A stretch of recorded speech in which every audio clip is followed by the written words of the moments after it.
ဆန်းပြီးတော့ကိုနေကောင်းရဲ့လားလို့မင်းရဲ့ကိုနှလုံးသားချီနူးရဲ့ဝေဒနာတစ်ဝက်သက်သာပြီးကွယ်စာနာရတဲ့ချစ်သူရဲ့ဒီအပြုတ်မှုကြောင့်ကိုတကယ်ချင်တဲ့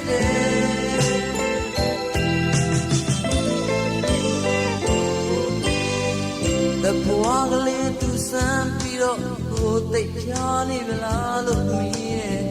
ဒီမကောင်းတဲ့ကိုတွေ့တဲ့သူရဲ့ဆေးရွေဝယ်ရှာရဲ့လိုက်တိလွန်တဲ့ချစ်သူရဲ့ဒီပြုမှုကြောင့်ကိုယ်ရဲ့ချင်တဲ့